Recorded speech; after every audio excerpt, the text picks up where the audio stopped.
ये कहानी तब की है जब मैं 17 साल का था। मेरे डैड का देहांत हुआ था। तभी मेरी मॉम, मेरी छोटी बहन जो 16 साल की थी, उसको लेकर मॉम होम टाउन शिफ्ट हो गई, अहलाबाद, मॉम के पेरेंट्स के घर। वो एक पुराना हिंदू गांव है जिसको प्रयाग के नाम से भी जाना जाता है। ये गांव गंगा नदी के किनारे है, जहाँ दुनिया का सबसे बड़ा धार्मिक गैदरिंग होता है जिसको बोलते हैं महाकुंभ। और मैं 17 साल का था तो मेरा एडमिशन ग्रेजुएशन के लिए दूसरे शहर में हुआ था, तो मैं वहाँ गया। मेरे दादा का घर बिल्कुल जूने स्टाइल का था जिसको कोठी कहते हैं। उसका कंस्ट्रक्शन ब्रिटिश के टाइम का था। वो एक जूने ज़माने का विला था जिसमें एक बहुत बड़ा बैकयार्ड था और जिसमें बहुत सारे पुराने पेड़ थे और घर के बीचों बीच एक बड़ा सा वरांडा था, ठीक वैसे जैसे अक्सर मूवीज़ में पुराने घर बताए जाते हैं। और तो और उस घर के आजू बाजू रहने वाले लोगों के भी सिमिलर ही घर थे। मेरे दादा के घर के बाजू में ही एक बुजुर्ग कपल रहते थे जो अक्सर अकेले होते थे।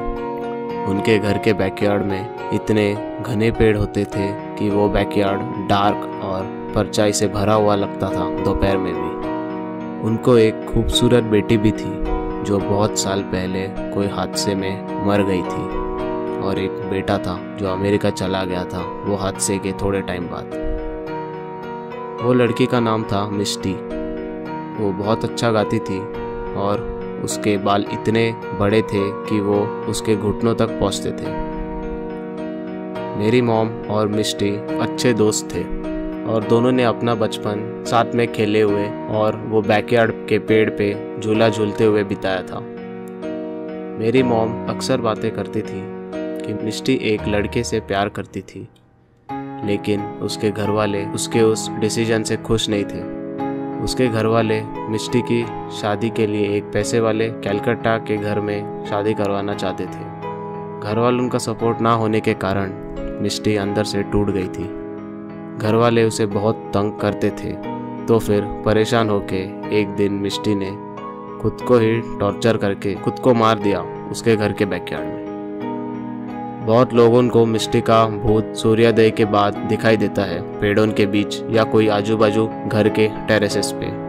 किसी को तो मिष्टी पेड़ों पे झूला झूलते हुए भी दिखती थी, साथ में गाना गाते गाते। और वो वही खूबसूरती से गाना गाती थी जैसे वो पहले गाती थी। जब भी मुझे वेकेशंस की छुट्टी होती थी मैं अहलाबाद जाता था बचपन से।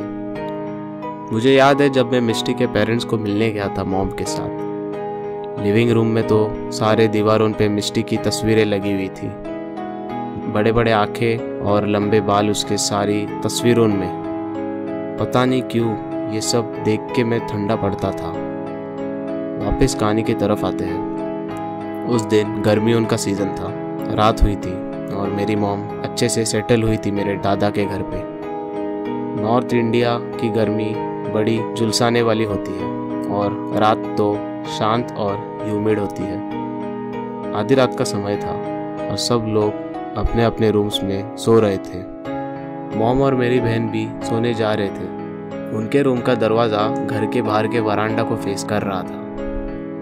रात को भी इतनी गर्मी थी, इसीलिए मॉम ने दरवाज़ा और सारी खिड़कियाँ खुली रख दी और सोने की कोशिश की। कुछ घंटों बाद मेरी बहन उठ गई जब ही एक जोर का हवा का झोंका आया। आधी नींद में रहते हुए उसने एक परछाई देखी बेड के एंड की तरफ।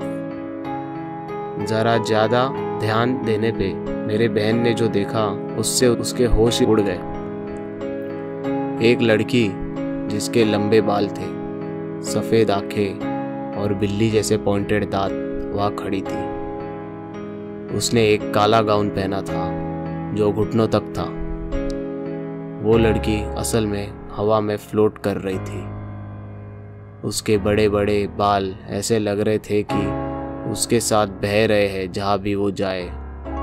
और जैसे वो डरावने तरीके से हंसने लगी, उसके पॉइंटेड दांत चमकने लगे। मेरी बहन ये सब देख के हिल भी नहीं पा रही थी, ना बात कर पा रही थी और ना मॉम को जगा पा रही थी। इतनी डर गई थी। वो लड़की और ज़ोर ज़ोर से हंस रही थी। अचानक से मेरी मॉम की आँख खुली। मेरी मॉम का तो मेंटल स्टेट ठीक नहीं था, क्योंकि डैड को गुजर के ज़्यादा टाइम भी नहीं हुआ था। और ये सब देख के वो इतनी डर गई कि वो बेहोश हो गई। वो सीन सबसे ख़राब तभी हुआ जब ही वो लड़की पास आने लगी। मेरी बहन पूरी पसीने से भीग गई थी। फिर मेरी बहन ने हनुमान जी की प्रार्थना चालू की, जो हम हिंदूज़ में मानते हैं कि भूत पिशाच को दूर भगाता है। मेरी बहन ने उसकी आंखें बंद की और हनुमान चालीसा बोलना चालू किया। कुछ ही क्षणों में वो लड़की का भूत गायब हो गया था। इतनी आवाज़ सुन के मेरे दादाजी आए दूसरे रूम से और मेरी बहन के रूम में आके लाइट स्विच ऑन की। तभी उन्होंने देखा कि मेरी मॉम और बहन बुरी हालत में थे। अगली सुबह मेरी दादी ने कहा कि मिष्टी को मर के 2 दशक हुए हैं, लेकिन उसका भूत अभी भी अड़ोस पड़ोस में घूमता रहता है। और चाहे कितनी भी गर्मी हो जाए रात को, लोग अपने दरवाजे और खिड़कियां खुले नहीं रखते सोने के पहले। रात के समय मिष्टी के बैकयार्ड से पेड़ पे झूला झूलने की आवाज़ अभी भी आती है।